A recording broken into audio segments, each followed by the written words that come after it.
My fiancée said she was working late. An hour later, her coworker posted a group pic. She was on his lap. I just saved the screenshot and sent it to HR the next morning. By noon, the office was exploding. The message came through at 8:47 p.m. on a Thursday, routine enough that I barely glanced at it before returning to my game. I was 3 hours into a tournament match when my phone lit up again. My teammate had sent an Instagram link with a simple message. "Dude, isn't this your girl?" The photo loaded slowly, each pixel materializing like evidence at a crime scene. There was Sarah, my fiancée of 8 months, draped across Vincent Reeves' shoulders at Apex Rooftop Lounge. Her left hand clutched a martini glass while her right rested on Vincent's chest, possessive and familiar. She wore the black dress I'd complimented that morning, the one she claimed was for looking professional during the presentation. Vincent, her department head at Caldwell and Associates, had his arm wrapped around her waist. 4 other coworkers surrounded them, all clearly several drinks deep. The timestamp read 9:34 p.m., less than an hour after Sarah's text about being buried in spreadsheets at the office. I stared at that photo for exactly 90 seconds before my professional instincts kicked in. I'm a senior fraud investigator for Pinnacle Financial Services. I've spent 7 years building cases against people who think they're clever enough to hide deception. This wasn't just betrayal, this was a case file waiting to be built. I took my first screenshot at 10:02 p.m., capturing the full post with metadata visible. I saved it to 3 locations: local drive, encrypted cloud backup, and a physical USB drive in my desk. Then I opened my laptop and began documenting with the precision that had earned me 2 promotions in 5 years. I downloaded the original image, verified the EXIF data, and created a detailed log of exactly when and how I discovered this evidence. My mind cataloged implications automatically. Sarah worked directly under Vincent's supervision. She traveled with him for client meetings. She'd mentioned his name constantly over the past 4 months, always praising his business acumen and strategic vision. Vincent was 42, divorced, drove a Porsche he couldn't afford, and had a reputation for living beyond his means. More importantly, I'd reviewed Caldwell and Associates' ethics handbook last year during an intercompany compliance task force I'd participated in. Their policies on supervisor-subordinate relationships were explicit and strict, requiring immediate disclosure of any romantic involvement. Sarah had never mentioned anything about Vincent beyond professional admiration, which meant this wasn't an innocent friendship that crossed a line. This was deliberate concealment. I pulled up the employee handbook from our shared network drive and began cross-referencing. Section 4.2, Fraternization between supervisors and direct reports. Section 4.7, Conflicts of interest in performance evaluations. Section 6.3, Required disclosure of relationships affecting business decisions. Section 8.1, Misuse of company time and resources.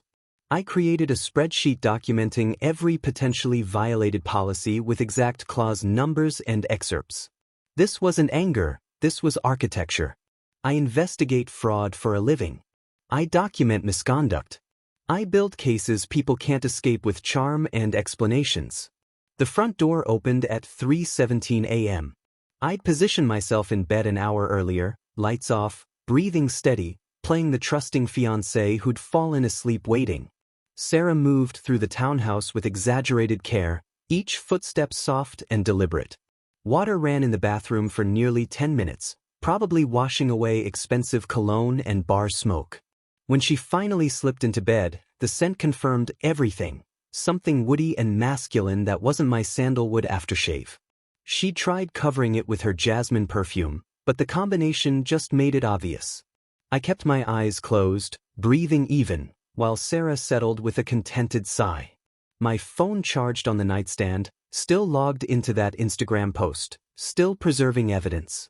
Tomorrow I'd begin the real investigation. Tonight, I'd let her think she'd gotten away with it. People make mistakes when they feel safe, and I needed her to make more mistakes. I needed patterns, timelines, documented evidence that would leave no room for excuses. Sarah had made a critical error. She'd betrayed someone who catches people in lies for a living. And I was very good at my job. I spent Saturday morning doing what I do best, building an airtight case. Sarah had left for what she claimed was a team brunch with coworkers, which gave me 4 uninterrupted hours to work. I started by reviewing Caldwell and Associates' complete ethics policy, the 73-page document I'd helped revise during an intercompany task force 18 months ago. The firm's chief compliance officer, Patricia Holloway, was a former colleague from my early auditing days who ran the tightest ethics department in Phoenix.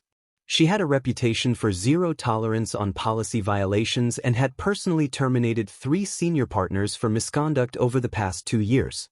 If anyone would take an anonymous complaint seriously, it was Patricia.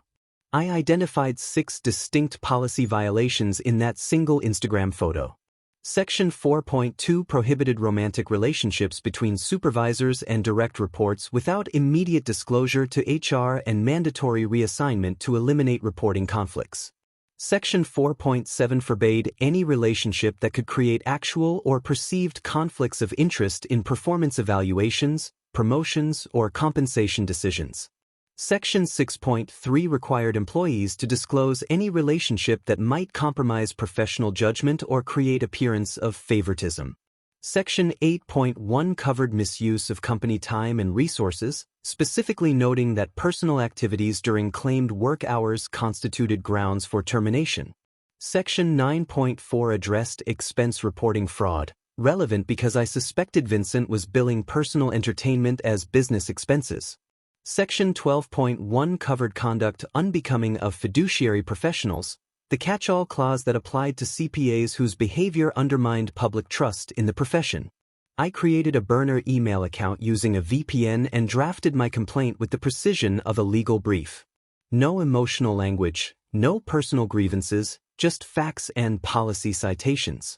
I attached the Instagram photo with visible metadata showing the 9:34 p.m. timestamp and Apex Rooftop Lounge location tag. I cross-referenced this with Caldwell and Associates' internal calendar system, which I could access through a shared portal from my compliance task force credentials that were still active. Vincent had logged Thursday evening as Morrison client meeting and dinner with a scheduled end time of 11 p.m. He'd submitted a pre-approval expense request for $350 labeled client entertainment. The discrepancy was beautiful. Vincent had officially documented plans to bill the company for what was clearly a personal outing with Sarah and office friends. That wasn't just an ethics violation, that was expense fraud. But I needed more than a single incident. One photo could be explained away as poor judgment or innocent socializing misinterpreted. I needed pattern evidence, documented deception that showed systematic misconduct rather than isolated mistake. So I began surveillance. Friday evening, Sarah texted at 6:15 p.m. claiming she was staying late to finish quarter-end reconciliations. I tracked her car using the Find My iPhone feature we'd set up for emergencies, watching the location marker sit in Caldwell and Associates' parking garage until 9:47 p.m. Except I drove past the office at 7:30 p.m. and saw her car in the garage, but the entire 4th floor where her department worked was completely dark. I photographed the empty floor from the street, timestamp visible. Where was she for those extra 3 hours if not at her desk? Saturday, I installed a basic GPS tracker on her car, a small magnetic device tucked inside the rear wheel well that cost me $89 and connected to an app on my phone. Legal in Arizona as long as I own the vehicle, which I did since Sarah's name wasn't on the title and she'd never contributed to payments. Sunday evening she claimed she was running to the office to grab files I forgot and would be back in 30 minutes. The GPS showed her car traveling to Vincent's apartment complex in Scottsdale, where it remained parked for 2 hours and 40 minutes. I saved the complete GPS log with timestamps and exact addresses. Monday evening, same pattern, claimed late work, car stayed in the garage 3 hours past when the office closed, lights in her department completely dark. I photographed the empty building again and logged the discrepancy. The evidence compilation was methodical and damning. I had the original Instagram photo proving Sarah lied about working late to spend time with Vincent at an expensive bar. I had Vincent's expense pre-approval showing he planned to bill the company for that evening. I had GPS and photographic evidence proving Sarah's car remained at the office during claimed late work nights while her actual work area sat empty and dark, suggesting she was somewhere else in the building or meeting someone after hours. I had the text conversation proving Sarah had targeted me from the beginning as a financial security plan, establishing her pattern of calculated deception. Every piece of evidence was time-stamped, geotagged, and documented with the kind of precision that would survive any investigation. I drafted my final anonymous complaint to Patricia Holloway on Tuesday morning, choosing my words carefully. I identified myself only as a concerned colleague with knowledge of serious policy violations and laid out the evidence systematically. I noted the supervisor-subordinate relationship between Vincent Reeves and Sarah Crawford that violated Section 4.2's mandatory disclosure requirements. I highlighted the expense fraud showing Vincent billing personal entertainment as client meetings. I pointed out the pattern of Sarah claiming overtime work while the office sat empty, suggesting either timesheet fraud or misuse of company facilities for personal matters. I attached all photographic evidence, GPS logs, and policy citations. Then I added one final detail that I knew would escalate everything. I noted that Vincent's position gave him direct authority over Sarah's performance reviews, compensation decisions, and promotion eligibility, creating a textbook conflict of interest that compromised the integrity of Caldwell and Associates' entire evaluation process. I sent the complaint at 6:47 a.m. Tuesday from a coffee shop 3 miles from my office, using public Wi-Fi that couldn't be traced. Then I deleted the burner email account, cleared my browser history, and went to work like nothing had happened. The investigation would take a few days to launch, maybe a week before they called Sarah and Vincent in for questions. Until then, I'd play the supportive fiancé, the man who trusted his partner completely and had no idea she was lying to his face every single day. People always underestimate the quiet ones, the methodical planners who document everything and think 3 moves ahead. Sarah had spent 3 years underestimating exactly how thorough I could be when properly motivated. She was about to discover that betraying a fraud investigator was the worst miscalculation of her life. Saturday afternoon arrived with Sarah announcing she had a mandatory team workshop at the office, some emergency session about new accounting software implementation that couldn't be rescheduled. She left at 1:15 p.m. wearing yoga pants and a casual sweater, kissing me goodbye with such convincing sincerity that I almost admired the performance. The moment her car pulled out of the driveway, I went straight for her tablet, the device she constantly left charging on the kitchen counter and never bothered to password protect because why would her trusting fiancé ever invade her privacy? I found the gold mine within 5 minutes. She'd installed Signal, the encrypted messaging app that automatically deletes conversations unless you specifically save them. Sarah hadn't been quite paranoid enough to enable auto-delete on her chats with Vincent. The message history went back 4 months, and reading through it felt like watching a masterclass in workplace corruption and personal betrayal happening simultaneously. "Can't wait until Tuesday," Vincent had written 3 weeks ago. "I've got the Peterson account review scheduled and I'm putting you down as lead analyst. Nobody's qualified for it, but I'll make sure the promotion committee sees it as proof you're ready for senior accountant." Sarah's response made my stomach turn. "You're amazing. Bennett would never understand how business actually works. He thinks everything has to be earned through merit and documented performance. So naive." The conversations revealed a systematic scheme where Vincent was manufacturing credentials and accomplishments for Sarah in exchange for their relationship. He'd assigned her to high-profile client accounts she had no business touching, then credited her with work that other team members had actually completed. He'd written performance reviews praising analytical skills she'd never demonstrated and strategic thinking she didn't possess. One message from Vincent laid it out explicitly: "The senior accountant position opens up in January. I'm on the selection committee and I've already told Patricia you're my top recommendation. Nobody's going to question my judgment on departmental promotions. 6 more months and you'll be making $95,000 plus bonus." Sarah had responded with heart emojis and, "This is why I chose you over safe and boring." But the real discovery was evidence of actual financial fraud. I found spreadsheets Sarah had screenshotted showing client billing discrepancies, hours that didn't match project timelines, expenses that appeared inflated beyond reasonable costs. One spreadsheet tracked the Henderson manufacturing account with a note from Vincent: add 15% to consulting hours across all Q3 invoices. Client never audits our billing and it'll boost our department revenue numbers for year-end bonuses. Sarah had replied, done. Adjusted all timesheets and submitted revised invoices. Should clear an extra $47,000. They weren't just having an affair, they were actively defrauding clients and manipulating company financial records. I photographed everything with my phone, making sure each image captured enough context to be understood while keeping file sizes manageable. The messages about the fabricated promotion. The spreadsheets showing billing manipulation. The conversations where they coordinated false narratives about Sarah's project contributions. Then I found the travel arrangements that proved premeditated deception on an even larger scale. Vincent had attended a professional conference in Denver last month, a 3-day event on regulatory compliance that Caldwell and Associates had paid for as professional development. I remembered Sarah mentioning that Vincent was traveling, even joking that the office would be chaos without our fearless leader. What I found on her tablet told a completely different story. There was a flight confirmation for Denver departing the same day as Vincent's conference, returning the same day his conference ended.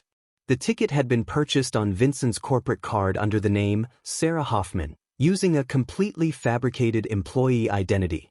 Vincent had created a fake employee record in the company's travel booking system, complete with a fraudulent employee ID number, and charged Sarah's flight to Caldwell and Associates as a business expense. The hotel reservation showed a single king suite booked for 3 nights with both their names on the guest list, billed entirely to the corporate account under Conference Lodging for V. Reeves and Associate. They'd essentially stolen a romantic vacation by disguising it as professional development and charging the entire trip to the firm. But Sarah's tablet revealed something even more damaging to her future. She'd been secretly applying to competitor firms using credentials she didn't actually possess. I found draft cover letters to 3 different accounting firms in Phoenix, each one claiming she was a senior analyst with 5 years of client management experience, when she was actually a junior accountant with basic bookkeeping responsibilities. The letters referenced leading the successful restructuring of multiple Fortune 500 client accounts and managing teams of analysts on complex regulatory compliance projects, accomplishments that were complete fiction. Vincent had agreed to serve as a professional reference, promising to verify whatever qualifications Sarah claimed regardless of truth. One email draft to Sanderson and Price, a prestigious firm that would have represented a significant career upgrade, listed Sarah as having her CPA license when she'd actually failed the exam twice and hadn't retaken it. Another application to Western Regional Associates claimed she'd developed innovative tax strategies that saved clients over $2 million in fiscal year 2023, a statement so completely fabricated that I almost laughed at the audacity. Vincent's involvement was documented in their signal messages. I'll tell them whatever you need me to say. You've got the looks and personality to succeed at a bigger firm. They won't actually verify most of this stuff until after they hire you, and by then you'll have learned enough to fake it. Sarah had responded, you're the best. Once I land something bigger, we can finally go public with us. Bennett will be devastated, but he'll survive. He's too stable to do anything dramatic. I spent 3 hours documenting everything, organizing the evidence into categories: relationship policy violations, performance review fraud, client billing manipulation, corporate expense fraud, credential falsification, conspiracy to commit employment fraud. Each category had multiple supporting documents with timestamps and context. This wasn't just an affair anymore. This was a criminal enterprise operating inside a respected accounting firm. Sarah and Vincent had created a systematic scheme to advance her career through fabricated accomplishments while simultaneously defrauding clients and stealing from their employer. I compiled everything into a second anonymous submission, this time copying not just Patricia Holloway but also Caldwell and Associates' external legal counsel, Richard Brennan at Thornton Legal Group. I knew Richard's reputation. He was the attorney firms called when they needed to protect themselves from employee misconduct that could generate legal liability. Including him would force Caldwell and Associates to treat this as a potential legal crisis rather than just an HR issue. My complaint laid out the expanded evidence systematically, starting with the relationship violations and building toward the client billing fraud and credential falsification. I noted that Vincent's position gave him access to manipulate performance data, approve fraudulent expenses, and create false employee records, all of which he'd used to benefit Sarah while exposing the firm to massive legal and regulatory risk. I attached selected screenshots showing the most damaging conversations and the Denver trip expense fraud. Then I sent it Sunday evening at 9:23 p.m. from a different coffee shop using a different burner email and different VPN service. This wasn't revenge, this was accountability. Sarah and Vincent had built their relationship on a foundation of lies, theft, and systematic fraud. I was simply ensuring they faced the professional consequences that their choices had earned. Sarah came home Tuesday evening at 6:47 p.m. looking like someone had physically struck her. Her face was pale, mascara smudged from crying, hands shaking as she dropped her work bag by the door. I was at my laptop reviewing quarterly reports for Pinnacle, playing the oblivious fiancée focused on my own work while her world crumbled around her. "Rough day?" I asked, not looking up from my screen. "They called me into a meeting," she said, voice trembling. "Me and Vincent both. Separately. With Patricia from compliance and some lawyer I'd never seen before. They had all these questions about client billing practices and expense reports and department procedures." I kept my expression neutral, concerned but not overly interested. "That sounds like a standard audit. Those happen periodically, right?" She nodded too quickly, the lie already forming. Yeah, that's what they said. Just routine verification of department practices. Making sure everything's documented properly for the annual review." I answered everything honestly. The last sentence was delivered with forced confidence, the kind of reassurance people give when they're trying to convince themselves as much as anyone else. I watched her throughout the evening, observing the performance of someone desperately trying to maintain normalcy while internally panicking. She checked her phone constantly, typing messages and immediately deleting them. Around 9:15 p.m., she stepped outside onto our back patio for a phone call, speaking in urgent whispers I could hear through the sliding door. "They asked about the Henderson account specifically?" "No, I didn't mention anything about the adjusted hours." "Vincent, what if they've been reviewing billing records?" "We said it was a routine audit, that we documented everything properly." I know we need to keep our stories aligned." She was coordinating false statements with Vincent in real time, building a defense against an investigation she didn't realize was already miles ahead of her. Wednesday morning, I sent my third anonymous tip from yet another location with another burner email. This one was surgical, pointing investigators directly toward specific evidence they might not find without guidance. I referenced the Denver conference expense from October, noting that the flight manifest would show a Sarah Hoffman traveling on dates matching Vincent Reeves' business trip, despite no legitimate employee by that name existing in Caldwell and Associates personnel records. I highlighted the Henderson manufacturing account billing showing a suspicious 15% increase in consulting hours during Q3 with no corresponding increase in deliverables or project scope changes. I mentioned the fraudulent job applications using fabricated credentials that Vincent had agreed to verify, noting that employment fraud schemes exposed the firm to massive liability if those falsified references were ever discovered. The response was faster than I'd anticipated. Thursday afternoon, my professional network lit up with information I hadn't even been actively seeking.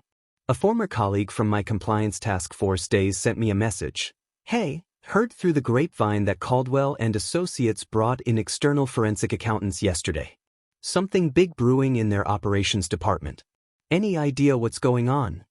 I played ignorant while my mind calculated the implications. External forensic accountants meant Patricia had escalated beyond internal investigation. That level of response suggested they'd found evidence of actual financial crimes, not just policy violations. Friday morning brought the escalation I'd been expecting but hadn't quite predicted the speed of.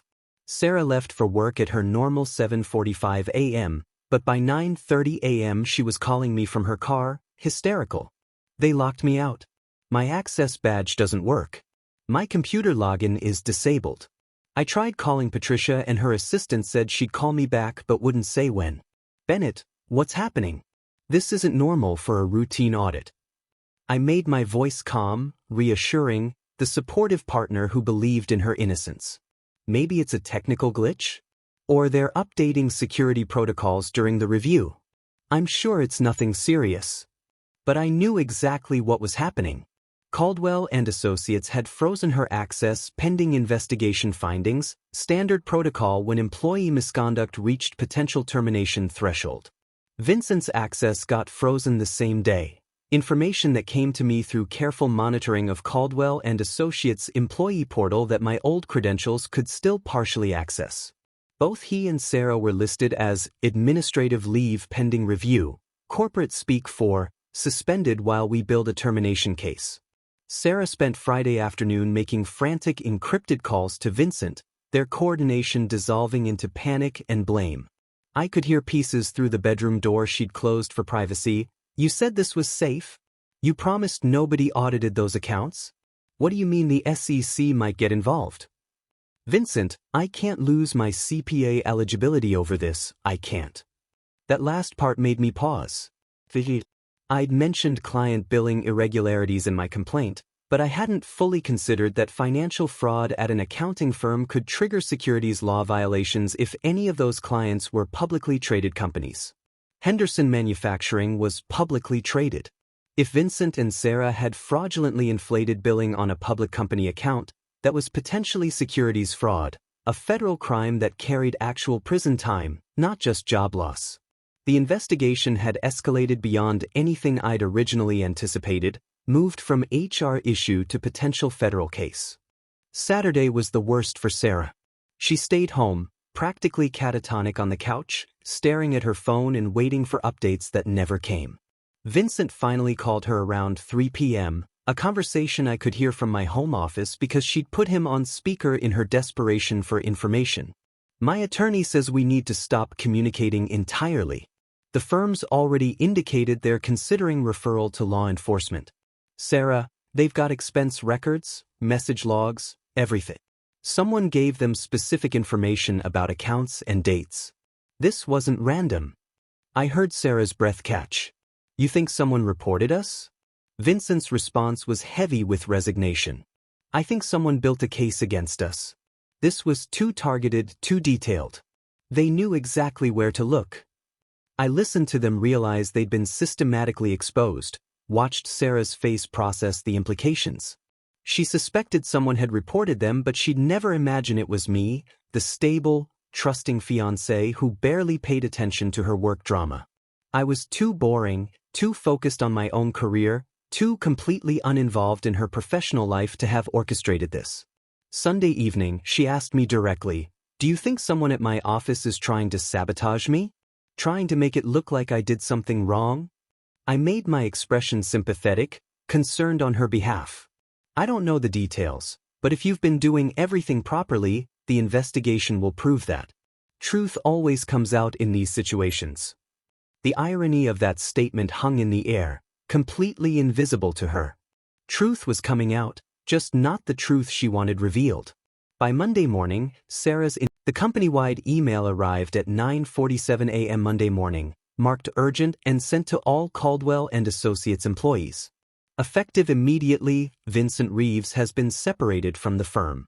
All client accounts previously under his supervision have been reassigned to interim management. Questions regarding this personnel matter should be directed to Patricia Holloway in compliance. The corporate language was sterile and professional, but everyone in Phoenix's accounting world would understand exactly what it meant. Vincent had been fired for cause, terminated so severely that the firm wouldn't even allow the courtesy of a resignation. His CPA license would be under state board review within days, and his entire career was effectively finished. Sarah came home at 2:15 p.m. carrying a cardboard box with her desk belongings and an envelope she clutched like a death sentence. She walked past me without speaking, set the box on the kitchen counter, and collapsed onto the couch with her face in her hands. I gave her exactly 30 seconds of silence before asking the question I already knew the answer to. Sarah, what happened? She looked up with red, swollen eyes that had clearly been crying for hours. They fired me. Gross misconduct, policy violations, participation in fraudulent business practices. Bennett, they're saying I helped Vincent manipulate client billing and forge expense reports. They're saying I used company resources for personal benefit and falsified performance records. They gave me 30 minutes to clean out my desk with a security escort watching me the entire time.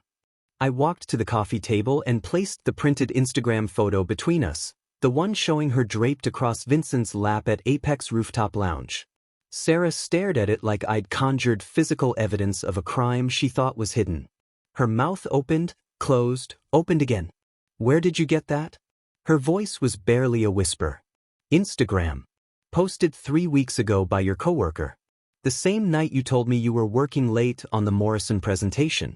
The same evening Vincent submitted an expense pre-approval for client entertainment that he billed to the company. Except there was no client, Sarah. Just you and Vincent and your office friends getting drunk on the corporate card while you lied to me about spreadsheets. I watched her face cycle through expressions. Shock, panic, calculation, desperation. She tried to stand but seemed to lose the strength halfway up. Bennett, I can explain. It wasn't what it looked like. We were just celebrating finishing a major project, and yes, I should have told you I was going out instead of working late, but it wasn't romantic. Vincent and I are just colleagues who got too friendly and I made terrible professional decisions, but I didn't help him commit fraud. They're making me a scapegoat because I was junior staff and easier to blame than a department head. The lies tumbled out with practiced ease, the same skill she'd used to deceive me for months. I pulled out my phone and opened the photos I'd taken of her signal messages with Vincent. These are from your tablet. The one you leave unlocked on the kitchen counter. Should I read some highlights? Her face went completely white. You went through my private messages? That's illegal. That's invasion of privacy. I smiled without humor. Actually, it's not. You left your device unsecured in our shared home. No expectation of privacy. I consulted with an attorney before I did anything, made sure every step was completely legal. But let's talk about what's actually illegal, shall we? I read her the messages about the fabricated promotion, about adding 15% to client billing hours, about the Denver conference trip charged to the company under a fake employee name. With each revelation, Sarah seemed to physically shrink. When I finished, she was crying again, but these weren't the manipulative tears she'd used during our relationship. These were the genuine tears of someone watching their entire life implode. You reported us. You're the anonymous complaint. Bennett, how could you? We were together for 3 years. You were supposed to love me, supposed to support me. Instead, you destroyed my career, got me fired, probably cost me my CPA license. What kind of person does that to someone they claim to care about? The audacity of her playing victim was almost impressive. I pulled out a second folder, this one containing bank statements from our shared household account. Remember this account? The one I set up 6 months ago for groceries and utilities? The one we both contributed to equally? You've been withdrawing cash every week, small amounts that you thought I wouldn't notice. 8 months of theft, Sarah. Almost $4,000 that you stole to fund your affair with Vincent. Dinners, drinks, that weekend trip you told me was a girl's getaway to Sedona. All paid for with money you stole from our joint account. She opened her mouth to deny it, but I placed the statements in front of her with each suspicious withdrawal highlighted. The dates matched perfectly with her encrypted messages to Vincent about our special evenings and romantic escapes. And then there's this. I played the voice recording on my phone, the one I'd made last week when Sarah called her friend Jessica to vent about work stress. Arizona is a one-party consent state, meaning I could legally record any conversation I was part of or that happened in my presence. Sarah's voice came through the speaker clearly. Bennett's such a joke. He thinks I actually loved him. I targeted him 3 years ago because he was stable and owned property. Vincent's the real relationship, the one that actually matters. Bennett's just been my safety net while I built something better. Once this promotion comes through, I'm gone. He'll be devastated, but honestly, he should be grateful someone like me gave him 3 years. Sarah lunged for my phone, but I pulled it back easily. That's illegal recording. You can't use that. Her voice had gone shrill with panic. Actually, I can. One-party consent state. You were in our home, having a conversation that I could plainly hear from the next room. Completely admissible. And here's the really interesting part, Sarah. Remember that luxury apartment application you filled out 2 months ago? The one for that place in Scottsdale near Vincent's complex? You forged my signature on the lease guarantor section, claimed I'd agreed to co-sign for you. That's not just unethical, that's actual fraud. Criminal fraud. I've already filed a report with Phoenix PD, and they're very interested in prosecuting identity theft cases. I watched the full weight of her situation crash down on her. She wasn't just fired, she was facing potential criminal charges, loss of professional licensing, and complete career destruction. Why? She finally whispered. Why would you do this to me? We could have just broken up. You could have let me leave quietly. Instead, you systematically destroyed everything. I leaned forward, meeting her eyes directly. You didn't just cheat on me, Sarah. You violated every ethical principle that governs our profession. You defrauded clients. You stole from your employer. You falsified credentials. You conspired to commit employment fraud.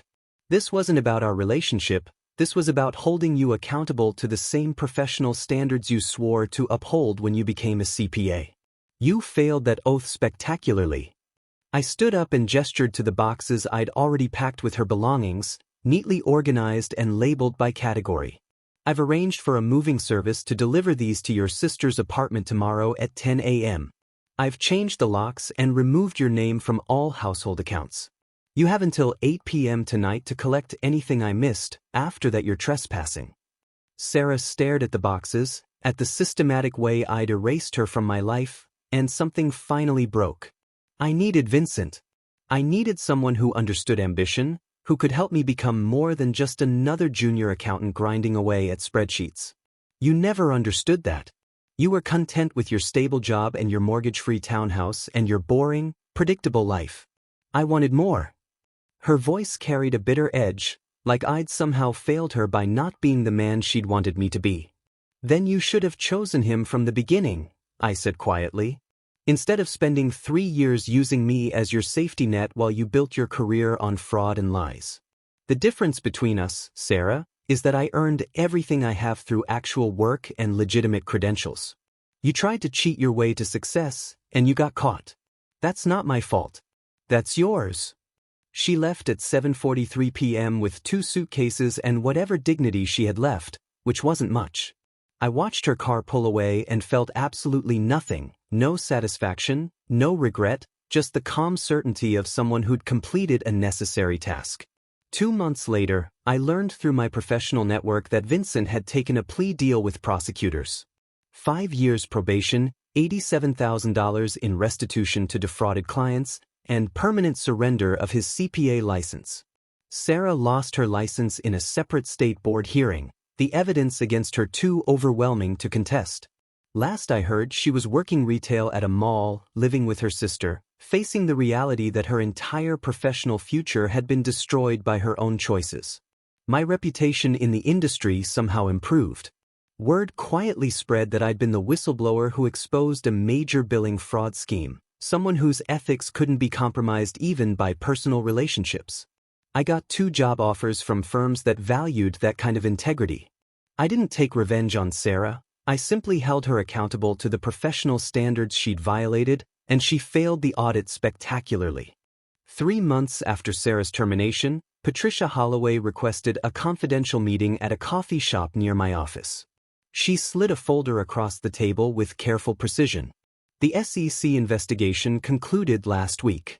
Vincent Reeves will face federal charges for securities fraud related to the Henderson manufacturing billing scheme.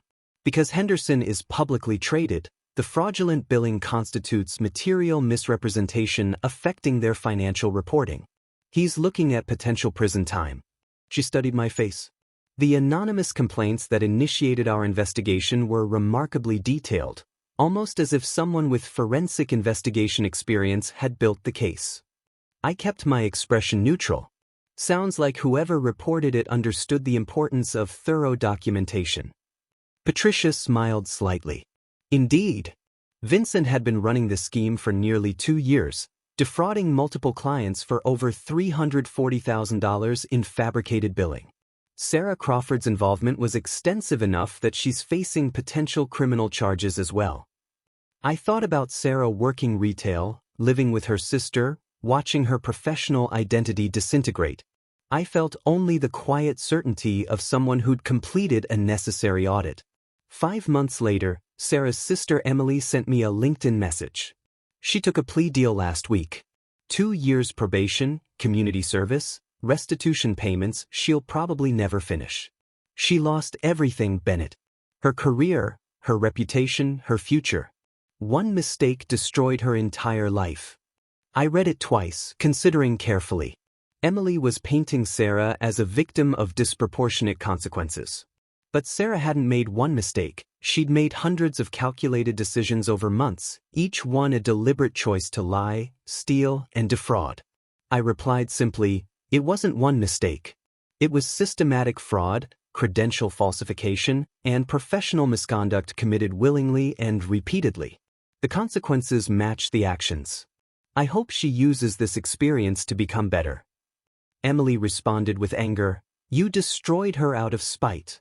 You could have just broken up like a normal person. That's not justice, that's revenge. I didn't reply. Emily would never understand that I hadn't destroyed Sarah's life. Sarah destroyed her own life by building her career on fraud. I'd simply documented what she'd done and ensured appropriate authorities knew about it. 8 months later, I ran into Vincent at an industry conference.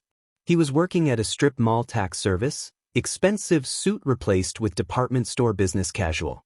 He looked 10 years older. I know it was you, he said, walking over with defeated posture. You systematically destroyed both our careers. I met his eyes without flinching. I documented your crimes and reported them to appropriate authorities. You destroyed your own careers by committing fraud. I just made sure the truth came out. He laughed harshly. You self-righteous bastard. Really, you were just a jealous boyfriend who couldn't handle that Sarah chose someone better. I smiled slightly. If you were better, she wouldn't have needed me as her safety net.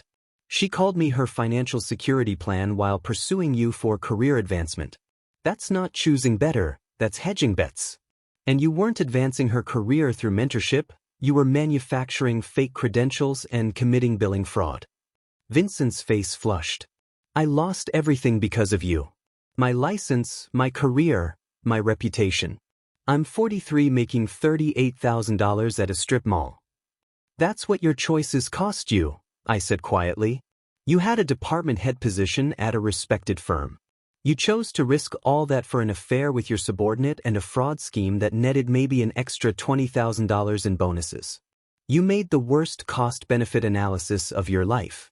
That's not my fault, Vincent. That's yours. He stared at me, realizing I felt no guilt whatsoever.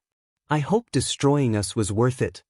I replied calmly, it wasn't about happiness. It was about accountability. You violated fundamental ethics of our profession, defrauded clients who trusted you, falsified records, and stole from your employer. Those actions have consequences, and you're experiencing exactly the consequences you earned. A year later, I'd accepted a director of compliance position at a major financial services firm with a $165,000 salary and genuine respect from colleagues who valued ethical integrity. I was dating Rachel, a fellow investigator who understood my work and appreciated the methodical thinking that made me good at it. She thought my handling of Sarah's situation demonstrated appropriate boundaries and ethical consistency, not vindictiveness. I never heard from Sarah again.